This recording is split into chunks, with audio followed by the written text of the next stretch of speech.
Добар ден, ученици! Добре дојдовте на новиот час по историја. Јас сум Магдалена Илиевска Трајковска и сум наставник по историја во Основното училиште Гоце Делчев во Аеродром. Нова наставна содржина која што овој час ќе обработуваме е формирање на Соединетите Американски држави и нивниот подем. Односно, овој час треба да научиме за Американската војна за независност, треба да знаеме кои се причини за војната, почетокот на војната, каков бил текот и крајот на војната. Понатака, треба да знаеме зошто Декларацијата за независност представува документ од историска важност за американците.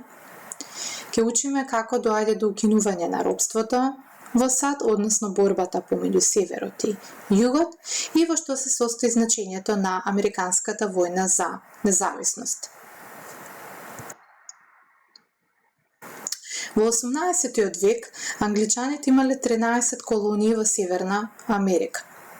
Овие 13 колонии, значи, биле под англиска управа и власт. Почнале да се развиваат во нив капиталистички односи и доаѓа до зајакнување на домашното граѓанство.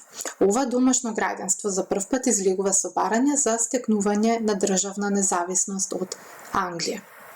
Најпрво американците почнале да одбиваат да ја купуваат англиската стока, почнале да одбиваат да го плаќаат данокот на англичаните и слично. Па така, во текот на 1774 година, представниците на 13 англиски колонии се организирале во Конгрес и настапиле собарање. Собирањето на данокот и контролата на трговијата со Англија да им се препушти на колониите. Тоа всушност го означува и почетокот на борбата на американците за стекнување на својата државна независност. Во пролета 1775 година започнува војната. Американците формирале своја војска, своја армија, врховната команда му била доверена на Џорџ Вашингтон. Во време од една година американците успеале да се стекнат со независност, односно колониите, голем дел од колониите добиле независност.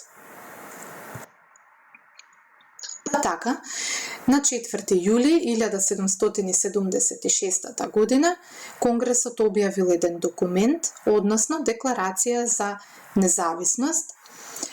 Таа ја составил Томас Џеферсон. И ова е документ кој што има голема важност, односно голема историска важност и значење за американците. Во неа за прв пат се објавуваат правата на човекот и граѓанските слободи, односно рамноправност пред законот и народен суверенитет. Го имате на слайдот на илустрација како изгледал Томас Џеферсон. И денеска, знаете, 4 јули е денот на независноста, национален празник во Америка.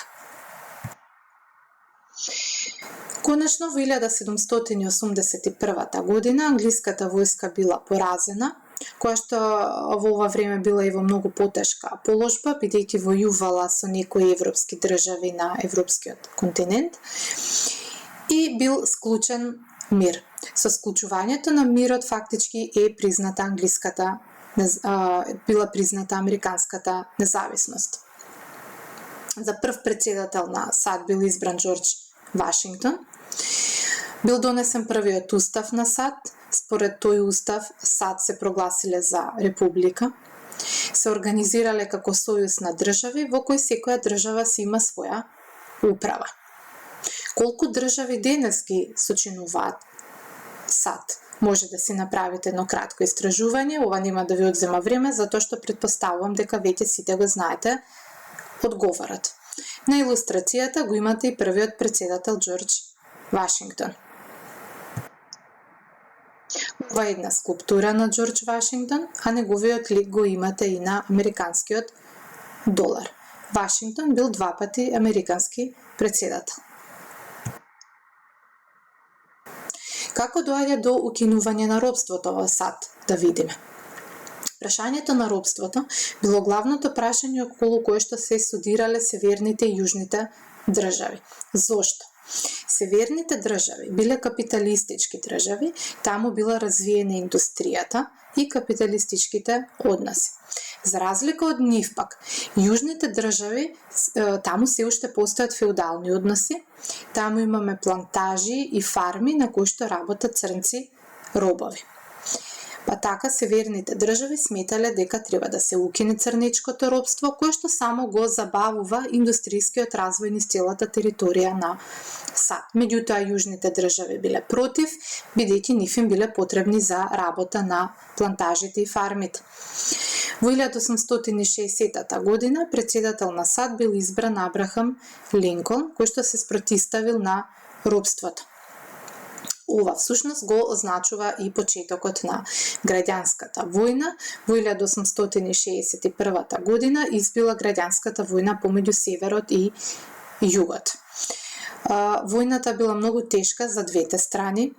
Имаме околу 700.000 жртви како последица на војната. Војнава завршува со победа на северот и во 1863 година Абрахам Линколн го укинал робството. Го имате на илустрација Абрахам Линколн како изгледал. За дома може да си направите едно кратко истражување за расната дискриминација и за борбата на црнците за своите права. Бидејќи може би знаете, црнците уште долго време ќе се борат за добивање на своите права во САД. Во што се состои значењето на американската војна за независност? Оваа војна имала големо значење и за американскиот, но и за европскиот континент. Бил засилен развојот на капиталистичките односи. Исто така, станувајќи републики, Соединетите американски држави стануваат најнапредна државна организација во светот. Тоа е во едно време кога сите повеќето европски држави се феудални, се уште постои феудално општествено уредување. Понатака САД станува голема и моќна светска сила. За домак имате задолжение да направите еден проект за некој од повлијателните американски председатели. Имате на илустрацијата прикажана планината Рашмор, тоа е еден споменик на кој што се наоѓаат скулптурите на четворица американски председатели. По повод 150 годишнината од независноста на американците е направен овој споменик. Тука ви се прикажани Абрахам Линколн, Џорџ Вашингтон, Теодор Рузвелт и Томас Џеферсон. За тројца од овие имаме. Ние сега учевме овој час, па за некој од нив може да си направите и кратко истражување. Ви благодарам за вниманието и се гледаме следниот час.